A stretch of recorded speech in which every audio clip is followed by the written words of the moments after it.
Ал бастаймыз. Ондай болса. Бірінші сұрақ. Оң және сол жақ шиналардың әртүрлі дәрежедегі тозуы автомобильді тежеген кезде мыналарға әкеліп соқтыруы мүмкін. Яғни екеуінің тозығы екі түрлі болса, онда автомобиль таюы мүмкін. Автомобильдің ауытқып кетуі және аударылып қалуы мүмкін дейді. Сондықтан жауабы үш. Үшті белгілейміз. Ары қарай кеттік. Автомобиль ауырлық шеңбері қалай орналасқан кезде аударылып қалу анағұрлым тұрақты. Енді кішкене бұл орысшасынан дұрыс аударылмаған, егер ауырлық салмағы төмен болғанда, яғни машинаның жаңа ортасындағы орталық несі дейміз ғой, салмағы төмен болса, неғұрлым төмен қарай, ол жақсы не қылады бұрылыстарда. Егер ол зат тұрған биік болса, ол бұрылған кезде төңкеріліп қалуы мүмкін. Сондықтан аударылмауы мүмкін, егер оның салмағы немесе төмен болса дейді, биіктігі. Соны қоямыз біріншіні. Жоқ, ол сұрақ түсініксіз болған сияқты. Жақсы. Мысалы үшін, Кетті енді. мысалы үшін шананың үстіне баланы отырғызып қойып, қатты сүреккеліп бұрылып қалсаңыз бала құлайды ғой, өйткені жаңағы биік, биік отырғаннан кейін. Егер бала жатсашы, онда құламайды, шанамен бірге сырғанайды. Солай ғой, Иә, иә. неғұрлым биік зат тұрса машинаның ішінде бұрылыстарда құлайды. Соны айтып тұр да, зат деген төмен болса ма, жоғары болса ма дейді. Төмен болса нақтырақ жүреді дегені ғой. Келесі Иә. сұрақ. Сіз автомобильді басқарып келетқан жатқан сәтте шаршасаңыз, немесе ұйқыңыз келсе не істейсіз? Әрине сіз демаласыз, тоқтап тынығасыз. Жауап бір. Бір. Иә, бұрын қарастырған едік бұл сұрақты, иә. Егер сіз жолағының белгісі жоқ екі нақты жүру жолымен жүріп келе жатсаңыз дейді, ешқандай жолағы жоқ дейді да жолдың үстінде, ондай болса біз жолдың оң жақ бөлігімен жүруге тырысамыз. Так, не дейді мына жерде? Сіз жүріс бөлігінің кез келген жерімен жүре аласыз дейді. Жүріс бөлігінің енін ескере отырып өз жағдайыңызды таңдайсыз дейді. Жол ортасында жақын ұстайсыз дейді. Негізі ешқандай сызық жоқ болса, біз жолды өзіміз таңдаймыз. Екіге бөлеміз, әрине оң жақпен жүреміз. Соны айтып тұр мына жерде. Жүріс бөлігін енін Иә. ескере отырып өз жағдайыңызды таңдайсыз дейді. Есте қалады, иә. Ары қарай кеттік. Өрге көтерілген кезде тұрақ тежегішін өшіру дейді. Бұл ана механикалық коробканы айтады да, өрге қарай қозғалған кезде қозғала бергенде бірге жіберу керек та, жаңағы қол тормозын. Жүріс басталғаннан кейін дейді, жүріс басталғанға дейін дейді, жүріс басталғанға бір уақытта дейді. Яғни бір уақытта жаңағы қол тормозды жіберу керек. Қозғалар кезде бірге жіберу керек. Соны айтып тұр. Мгм. Осы жағдайда тоқтап тұрған автомобиль жанынан айналып өткен кезде сізге дейді. Бұны айналып өткен кезде біз бірінші нені ескеруіміз керек? Мына Біз мына алдымызда, жақта келе жатырмыз ба? біз артында келе жатырмыз ғой. Біріншіден ол мынаны жауып тұр. Адам өтпені жауып тұр. Ол бірінші бізге әкеп қиындық туғызып тұрған. Екінші, бұны айланып өткен кезде біз толық мына сызыққа кіріп өтпесек, өйткені ол есігін ашып қалуы мүмкін. Олай да болуы мүмкін.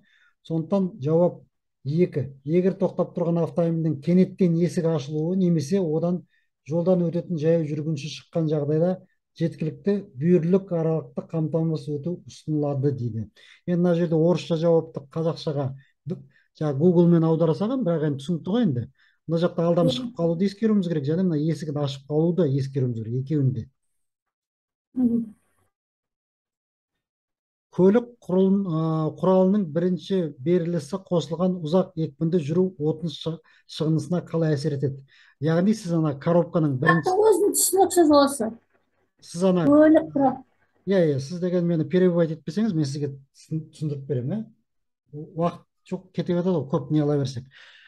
Яғни механикалық коробкада нелер бар, коробканың сандары бар ғой, 1, 2, 3, 4, 5 деген, 6 деген, білесіз ғой, Есіме қозғалған кезде түспей тұр. Не кәдімгі нәрсе? механикалық коробкада біз деген бірінші нені қосамыз, екпінді қосамыз да орнынан қозғаламыз, одан кейін екіншісін қосамыз, үшіншісін қосамыз ғой солай. Ол механикалық, қолмен ауыстыратын коробка да. Соны айтып тұр, егер сіз бірінші екпінді қосып қойып ешқандай ауыстырмай газды қатты баса беріп жүре берсеңіз, ол жаңағы бензинге қалай әсер етеді дейді. иә. Бензинге Оның шығысы артады ғой отынның. иә, яғни артады, иә. Яғни Иә, бензин көбейіп кетеді. Өйткені иә, сол подтвердить, иә. сіз қауіптілікті анықтаған сәттен бастап тежегіш басқышына басқанға Басқа. дейінгі. Яғни сіз мына қауіпті жағдайды көрдіңіз алыстан, Иә, аяғыңызды тежегішке әлі басқан жоқсыз. Әлі басып үлгерген жоқсыз. Сол уақытты жүріп өткен кезде не деп атайды? Ол жүргізушінің жүріп өткен реакциясы дейді. Иә? Сіздің реакцияңыз уақытында жүріп өткен жол дейді, мінекей жазып қойыпты. Ол деген өте кішкентай уақыт. Жарты секунд, одан да аз секунд болуы мүмкін да. Яғни көрдік, аяқты тормозға бастық, сол басқанға дейінгі уақыт осы. Реакция уақыты деп аталады. Сіздің көз алдыңызда адам құлап тырысу, судороги дейді, басталды. Қандай көмек көрсетесіз дейді. Енді ол медицина сұрақтарын онша жақсы білмеймін. Бірақ сізге айтып көрейік. сіздің көз алдыңызда адам құлап, судорога басталды. Қандай көмек көрсетесіз? Иә.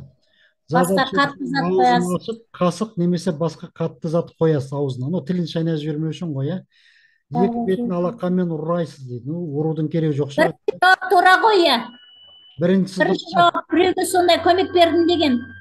иә, ана эпилепсик дейді ғой енді адамдар деген. Иә. Иә, сондай. Подтвердить баса беріңіз. Иә, подтвердить. Сол дұрыс. Сізге сенейік. Ары қарай кеттік.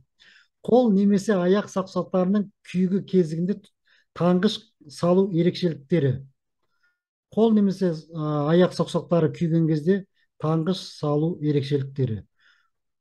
Барлық бұйымдарды шешу, саусақ арасынан суланған қыспайтын таңғыш салу. Енді бұл да медицина сұрақтары.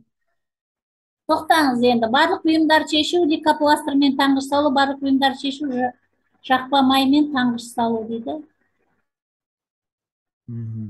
Күйіп қалған кезде май жақпайтын шығар. Бірінші дұрыс шығар, қалай ойлайсыз? Жоқ. Суланған несі, адам күйіп қалған кезде суды не қылмайды ғой. Білмеймін. Үшті көре берейік. Жарайды, қоя берейік, өйткені медицина сұрағы артынан кейін тексереміз. Подтвердить, иә. Автомобиль дөңгелектерін бір уақытта тежеуі неге әкеп соқтырады? Яғни ол бір уақытта бәрі бір уақытта тормоз қысылу керек, бірақ әртүрлі болса не болады? Автомобиль ауытқиды, яғни таяды бір жаққа қарай. Жүрек соғу тоқтаған кезде не істеу керек? Әрине тоқтаған кезде жүрекке массаж жасау керек, мынау. Енді мен білетінім 30 рет кеудеден басу керек, 2 рет ауызға ауа беру керек, жасанды өкпе. Мамандар шақырып жүргенде уақыт жоқ қой. Уақыт жоқ. Бармая. Өйткені адам жүректі тоқтақпаса ол бір көп уақытқа жетпейді ғой, адам жүріп кетуі мүмкін. Сондықтан жылдам әрекет жасау керек. Ал жақсы. Солай болсын. Үлкен жүк массасын автомобильде тең орналастырмау қандай теріс салдарға әкеліп соғады? Яғни машинаның арт жағына, бортына да затты теңдей қоймасы дейді. Бір жаққа көбірек салып, бір жаққа аз салса, ондай болса автомобиль бұрылыстарда төңкерілуі мүмкін. Не дейді бұл жерде? Екі теріс салдарға да әкеліп соқтырады дейді. Біріншісі басқару қиындай түседі, екіншісі тұрақсыз болады дейді, күйі. Яғни екеуі де дұрыс ондай болса. Екеуі де дұрыс. Машина Подтвердить. Бастық па? Бастық. Қайта белгілеңіз, мына белгіленбей қалды. Жоқ, бұл басқасы ауысып кетті, медицина болып кетті. Басқасы ма? Жақсы. Инъекциялық шина ретінде қандай заттарды қолдануға болады дейді. Адамда жарақаттаған кезде тасиды ғой, жаңа аяққа байлайды, қолға. Сол кезде нені байласа болады дейді. Эммобилизация деген не? Эммобилизация. Тасу адамды жеткізу ғой, жаңа машинаға дейін жеткізу. Мысалы аяғы сынады. Таяқ, автомобиль кілемі, тақтай, картон, рейкалар, таңғыш. Екі жауапта дұрыс деген. Енді тақтай, картон дейді. Картон деген ол жұмсақ болмайтын шығар. Рейка деген автомобиль кілемі дейді, ол білмедім. Мен осы жауапты белгілеп көрдім, дұрыс емес болды ғой деймін. Екі жауап та дұрыс дейміз ба? Екі жауапты деп көрейік, өйткені мына Иә, кілем де жұмсақ, мынау картон да жұмсақ. Білмеймін, бола беретін шығар негізі. Мен медицина жағын білмеймін, шынын айтайын сізге. иә.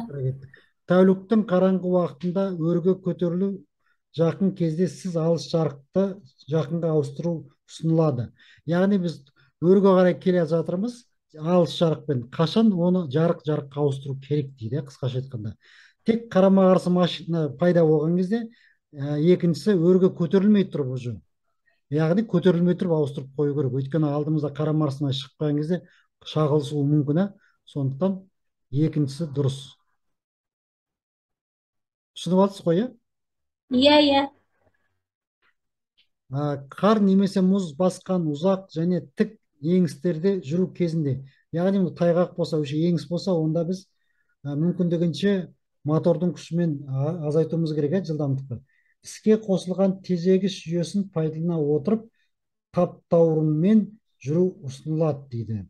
Екіншісі, еңіске түсе бастаудың алдына төмен берілісті қосу, яғни төменгіні қосу және іске қосылған тежегішті кезең, яғни осы дұрыс. Екіншісі, бұл да не айтып тұр? Мына еңіске түспей тұрып, алыстан көреміз ғой белгіні. Түспей тұрып, қораптағы төменгі берілісті қосып аламыз да, төменгі қарай. Екіні қосамыз ба? Иә, мына неге байланысты? Еңістің биіктігіне байланысты. Ақырындап тежегішті басып жіберіп, Мына жерде қандай машинеде отырмын? Мен жеңіл машинеде отырмын ба? Автоматта отырмын? Механика. Қолмен ауыстыратын механика. Менде ондай автомобиль жоқ. Значит, егер сіз автоматпен болсаңыз да, мына белгіні көрген кезде біз алдын ала мына жерге жетпей, торымызды басып жіберіп, кішкене азайтып алу керек та.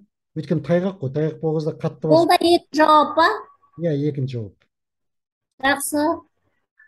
Мұздақ жолмен жүру кезінде көрсетілген қандай сіздің әрекеттеріңіз ауытқуды болдырмауға әкелуі мүмкін? Тайғақ жолда қандай әрекетіңіз машинаны тайдырмайды дейді. Қауіпсіздікті қамтамасыз ететін тиісті жылдамдықпен, яғни төменгі жылдамдықпен жүру. Бұрылыстарда мәңгерлік дөңгелекті өте қалыпты бұру, яғни үлкен... Осы түсініксіз, мәңгерлік дөңгелек деген түсініксіз вообще.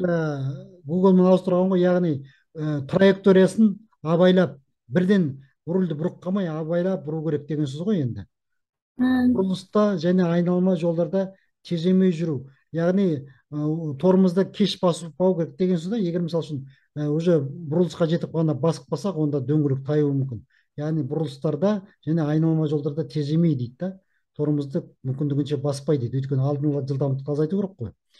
Автомобильді тоқтатуда алдын ала жылдамдықты азайту дейді. Енді бұл соны қайталап тұр ғой, алдын ала жылдамдықты азайту. Яғни барлық кеңестер дұрыс. Екі жақты жүріс тар жолмен жүру кезінде, яғни жол тар болса, онда барынша оң жақпен жүру керек, барынша оң жақпен жүру керек. Бірақ дөңгелегіміз шығып кетпеу керек жолдан. Ары қарай. Қандай жағдайда жеңіл автомобиль бұрылу кезінде аударылып қалуға қарсы анағұрлым тұрақты дейді. Аударған түрін қарамайсыз ба?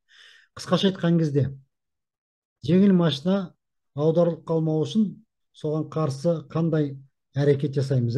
Жүксіз және қандай көлік тез аударылып қалады дейді? Жүкті ма или жүксіз ба дейді? Әрине жүкті машина тез аударылып қалады, сондықтан қайсысы тұрақты жүреді дейді? Тұрақты. Ол жүксіз. Өйткені жүк болса, ол аударылған кезде, бұрылған кезде сол жүктеген бір жаққа қарай машина ауытып жіберуі мүмкін. Егер ол жүксіз болса, жеңілдеу болса, онда жаңа айттық қой, мысалы шана деген бос болса, қатты жүгіріп келіп бұрып қалсақ, шана бұрылуы мүмкін. Егер баланы отырғызып қойсақ, баламен бірге бір жаққа төңкеріледі ғой, солай емес па? Иә. Яғни неғұрлым ауыр болса, биік болса, ол тепкіш күші көбейіп кетеді да, бұрылған кезде тепкіш күші, физиканы егер оқыған болсаңыз білеміз, ол бір жаққа қарай құлайды. Сондықтан бірінші жауап.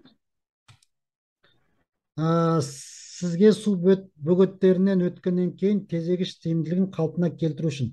Яғни мына шалшық суды кешіп өткеннен кейін біздің колодкаларды кептіру керек, кептірмесек болмайды.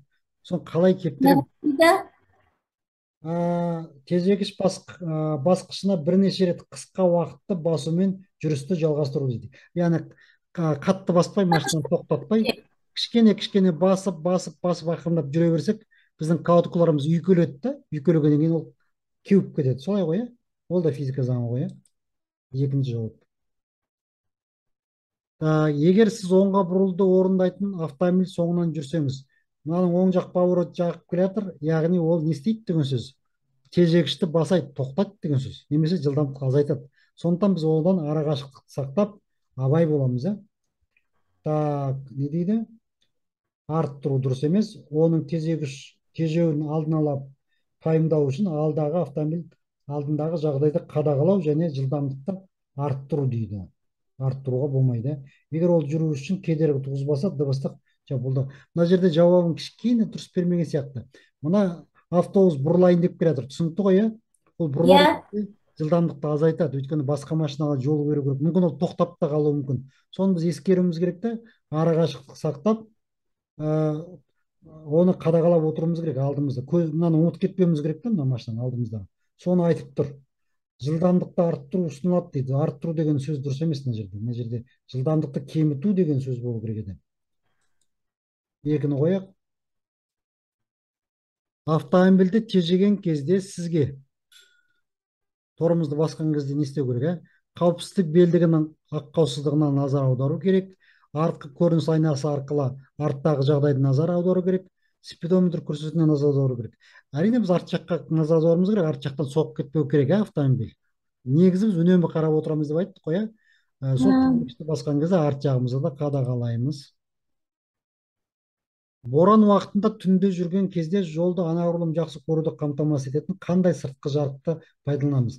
Ол қатты боран болғанда, тұман болған кезде, жауын шашын болғанда біз міндетті түрде жақын жарық пен тұманға қарсы фарды қосамыз. Ешқашан алыс фарды қоспаймыз. Алыс фар деген ол көрінбейді, шашырап кетеді. Сондықтан жақын және тұманға қарсы екеуін қосамыз. Жүргізушінің шаршаған айқындайтын типті белгілер. Шаршаған ол ұйқысы келеді, сабырлық, назар сейіледі дейді, назары. Яғни біріншісі. Сіздің автомобильге артқы жақтан жақындаған кезде, артыңыздан біреу жақындаса не істейсіз? Жылдамдықты ақырындатып, оң жаққа қарай кетіп, оны оздырып жіберу керек, Так. Артқы көрініс айнасына жиі қарау ұсынылады. Иә, бір. Оны біз айтқанбыз, постоянно арт жаққа қарап отырамыз деп, Иә. Егер бұрылыста алдыңғы жетекті автомобильдің артқы осінің ауытқу болғанда, сіз қалай әрекет жасайсыз? Яғни алдыңғы жетекті деген кейбір автомобильдерде алдыңғы дөңгелек айналатын көліктер бар, арт жақ дөңгелек айналатындар. Мотордан бірінші. Жоқ, бұл жерде менің айдап баратқан машинем тұра алмай, алдымызда жүріп баратқан машинем, түсінбей тұрмын. Жоқ, сіздің машинаңыз. Сіздің машинаңыздың несі алдыңғы жетекті, алдыңғы жетектісі. Алдыңғы жетекті деген, яғни алдыңғы дөңгелек айналады деген сөз ғой. Сондай машина алдыңғы жетекті көлік таятын болса, не істейсіз дейді. Ондай болса, сіз деген кішкене ғана газды басасыз, аздап қана рульді жолға қарай бұрасыз. Қайтадан. Мінеки жазылып тұр. Отын келуін аздап арттыру дейді. Кішкене газды басу деген сөз. Руль дөңгелегімен қозғалыс бағытын жөндеу. Жол қай жақта, сол жолға қарай рульді бұрып түзетіп аламыз. Жауап 4. Әрі қарай.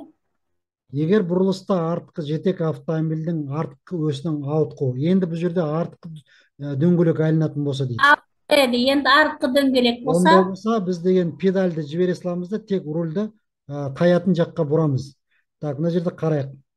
Отын беруді арттырып, бұл дұрыс емес. Тежеу және мәңгерлік дөңгелекті ауытқуына жағына бұру дейді. Тежеу және мәңгерік дөңгелегін. Мәңгерік деген не екен ол? Меңгерік. Алдыңғы дөңгелек деген шығар, ведущий дөңгелек деген шығар. Отын беруді шамалы арттырып, бұл дұрыс емес. Орын беруді шамалы азайтып дейді. Мәңгерік дөңгелегін ауытқу жағына. Яғни мынау дұрыс. Ауытқу жағына бұру. Тормозды басу қылмай, тежеу деген сөз дұрыс емес. тежеу деген тормозды басу деген сөз. Арт жақ жаңа арт жақтан итеретін машина ғой, артқа жетектеп тұр ғой енді. Егер арт жақ дөңгелетін көлік болса, онда педальды тиіспейміз, тек рульді ғана бұрамыз. Рульді қай жаққа бұрамыз? Қай жаққа тайды арт жағы, сол жаққа бұрамыз. Яғни жауап 4. Ауытқу жағына бұру дейді. Көрдіңіз бе? Мәңгерек деген де сонымен. Жылдам, енді келесі сұрақ. Қалада жүрген кезде сізге дейді. Қалада жүрген кезде. Жылдам және ұзақ емес кез қадырас көмегімен жүрікті қауіпсіздігі тұрғысынан анағұрлым маңызды объектілерге және оқиғаларға назар аудару қажет дейді. Қысқаша айтқан кезде қаланың ішінде жаңа көзге түсетін нәрселер көп, ғимараттар бар, рекламный щиттары бар, адамдары бар деген сияқты. Солардың бәріне мән бермей, тек жолға ғана мән бер деген сөз ғой. Жауап 1. Тәуліктің қараңғы уақытында жүру кезінде көріну неге байланысты болады? Көріну деген фардың жарықтығына байланысты. Көрінетін, мысалы не дейді? Жолдың жарықтығына дейді, шамдардың жарықтығына дейді, жолдың жарықтығына, түсінікті. Мына жолдың жарықтығы ол мынау, шам деген біздің фарымыз, заттардың контрасттылығына дейді. Контрастность деген сөз ғой енді. Анық қара мен ақ. Жоғарыда санамалағанның бәрі дейді. 4-ші жауап па? Дұрыс айтасыз. Бәрінен мән береміз. Зардап шегушіні қарау кезінде реттелігі қандай? Тыныс алу жолдарын ашу, тыныс алу тексеру, қатты қан кету бар жоғын тексеру. Ес түсін тексеру, тыныс алуын тексеру, қан кету жоғын тексеру. Тыныс алуын тексеру, қан кету бар жоғын тексеру, жабық жарақаттарды болмауын тексеру дейді. Мен оған не дейсіз енді бұған? 3-ші емес па? 3-ші. Белгілеп көрейік 3-шісін. Сізді қақ болсын, медицина сұрақтарымен айттым. 30-шы сұрақ 3-те жақсы. Сізге тайғақ жолда рульді дөңгелегін күрт бұрудан болған ауытқу туындаған кезде, яғни тайғақ кезде рульді бірден бұрып қалсақ, машина таяды, сол кезде не істейміз дейді. Ондай кезде біз руль дөңгелегін ауытқуға қарама-қарсы жаққа бір қалыпты бұру дейді. Енді сөз бөлейінші. Сізге тайғақ жолда руль дөңгелегі деген кәдімгі руль ма, ана жақтағы 4 дөңгелек па машиненің? Руль, өзіңіздің ұстап отырған руліңізді. Руль, ана дөңгелек емес, Енді біз айтамыз ғой, күрт бұруға болмайды. Бірден бұрып қалған кезде машина тайды дейді. Сол кезде не істеу керек дейді. Бірінші, руль дөңгелегін ауытқуға қарама-қарсы жаққа бір қалыпты бұру дейді. Сол дұрыс па? Руль дөңгелегін дөңгелекті ауытқу жағына бір қалыпты бұру. Дөңгелегін ауытқуға, дөңгелекті ауытқуға дей ма? Ауытқу жағына бір қалыпты бұру. Дөңгелегін ауытқуға қарама-қарсы жаққа бұру дейді. Тезегішті басып болмайды. Мен мына 1 мен 2-нің жауабын ажыратамай отырмын. Мен оны ажыратып отырмын, сұрақты түсінбей тұрмын. Сұрақты неғып жіберіңізші қайталап. Сұрақты тағы қайталап айтамын. Сізге тайғақ жолда. Тыңдаңыз. Рульді негіз тайғақ кезде бірден тормозды басуға болмайды, бірден газ басуға болмайды, бірден рульді бұруға болмайды. Сол жерде сұрапты, рульді бірден күрт бұрып жіберсеңіз, машина таяды. Әрине таяды. Сол тайған кезде не істейсіз дейді. Иә. Сонда руль дөңгелегін ауытқуға қарама-қарсы жаққа бір қалыпты бұру дейді. Сол жауапты болуы мүмкін бе? Ауытқу жағына. Дөңгелегін ауытқуға қарама-қарсы дөңгелекті ауытқуға дейді. Мына жерде не түсініп тұрсыз? Мен ештеңе түсіп тұрған жоқ мына жерде. Аудармасын қарамайсыз ба? Біріншісін қояйық, өйткені біріншісі дұрыс сияқты. Жалпы машина тайған кезде арт жағы қайда тайды, сол жаққа қарай рульді бұрамыз. Орысшадан қазақшаға аударам деп аударған түрлері ғой. Күйік алаңын қанша уақытқа салқындату қажет? 5 минут деп қояқ, осы дұрыс сияқты ғой.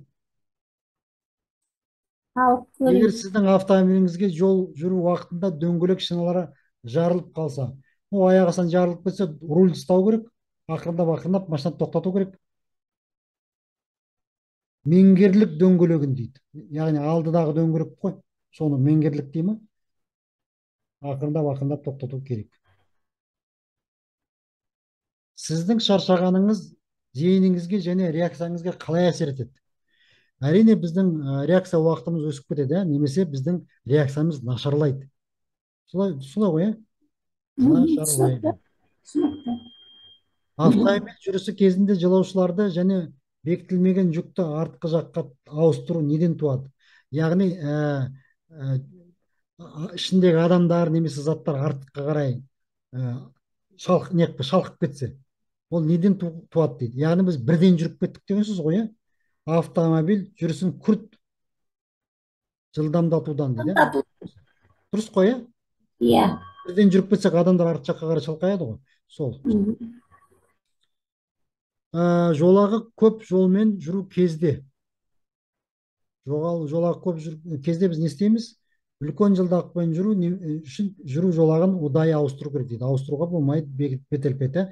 Көрші жолақтарды келе жатқан көлік құралдарына қадағалау керек. Яғни көп жолақты жолдарда көрші екі жақта көліктерді қадағалау керек дейді. Осы кішкене. Осы екінші сияқты. Иә, осы дұрыс. Егер сіздің жүру жолыңызда терең шалшық болса, одан өту үшін терең шалшық суды өтсек, біз жылдамдықты азайтамыз әрине, иә. Жаңа коробканың несін төменге қоямыз. Жоғары емес жылдамдықпен және төмен беріліспен өту осы дұрыс сияқты. Жоғары жылдамдықпен ол дұрыс емес. Жоғары жылдамдықпен ол да дұрыс емес. Жоғарғы емес жылдамдықпен жоғары беріліс ол да дұрыс емес. Яғни мынау дұрыс. Яғни төмен жылдамдықты азайтамыз, жаңағы қораптың берілісін төмендетеміз, яғни бірге немесе екіге қойып ақырында өтеміз судан. Басты жолға шығатын көлік құралдың соңынан жүрген кезде, яғни біз біреудің артынан жүріп келе жатқан кезде, ол басты жолға шығып бара жатса, одан не күтуге болады? Ол тоқтап қалуы мүмкін. Сондықтан біз одан алысырақ жүруіміз керек. Бір уақытта шығуды жүзеге асыру үшін арақашықты азайту ұсынылады. Егер өте жаяу жүрсе, озып кету керек дейді. Ол дұрыс емес. Алдыңғы жақта жүріп келе жатқан автомобильдің аялдауына дайын болуымыз керек дейді. Яғни соны байқауымыз керек. Ол тоқтап қалып жүрмесіне, артынан соғып кетпеу үшін. Шиналар проекторының тозуы жолмен ілінісу коэффициентіне әсер ете ме дейді. Шиналар егер тозып кетсе, әрине әсер етеді. Әсер етеді. Ілініс коэффициентіне. Дөңгелектерді толық блоктаумен тежеу жол. Блоктау деген блокировать деген сөз ғой. Дөңгелектерді блоктау деген, толық блоктау деген бұғаттау деген сөз. Дөңгелекті толық бұғаттаған кезде ол қалай әсер етеді? Тежегіш жолы ұзарады деп қоямыз.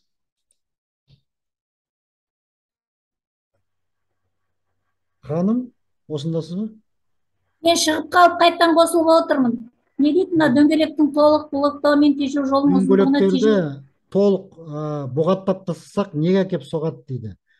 Егер біз бұғаттаған не? Сол сұрақтың өзі түсініксіз болмаған, жауап беру деген, яғни торымызды қатты басып жіберу деген сөз. Егер сіз қатты басып жіберсеңіз, дөңгелек тоқтайды ғой.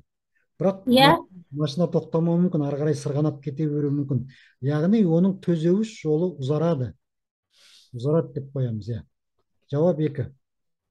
Сонымен 5 қате шықты. Тексеріп көрейік. Медицинаның сұрақтары көпшілігі, Қазір қарайық. Уақытымыз әлі бар екен, тез үлгеріп қалайық. 9 дұрыс емес дейді, 9. Сіздің көз алдыңызда адам құлап тұрса дейді, ол медициналық сұрақ. Зардап шегуден қауіпті заттарды алып, басын жұмсақ затқа жатқызыңыз дейді. Қауіпті заттарды алып тастап жатқызыңыз дейді. Яғни жауап 3 екен. Есімізде болсын. 10-шы сұрақ. Қол немесе аяқ саусақтары күйген кезде не істеу керек дейді. Барлық бұйымдарды шешу киімді шығар, саусақ арасында суланған. Айттым ғой сізге, суланған деп. Яғни ол медицина сұрақтар, Бұл да біріншісі дұрыс екен. Ары қарай 20 ма 30 ба? 30. Бұл да медицина сұрақтары. Зардап шешуіне қарау кезінде реттігі қандай? Бірінші, ес түсін тексеру, тыныс алуын тексеру, қан кету жолын тексеру екен. Яғни екінші жауап екен. Бұны да есте сақтайық. 31.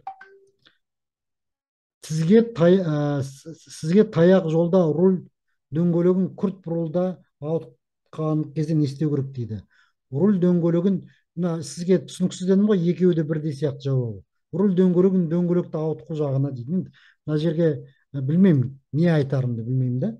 Өйткені нақты қазақтың сөзімен жазу керек еді. Егер дөңгелек тайған кезде тайған жаққа рульді бұрады деп жазу керек еді. Жарайды. 32-ші сұрақ. Бұл да 15 минут екен. Қол күйіп қалған кезде 15 минуттай суға ұстап тұру керек екен дейді. Максималды алу керек екен, есте сақтау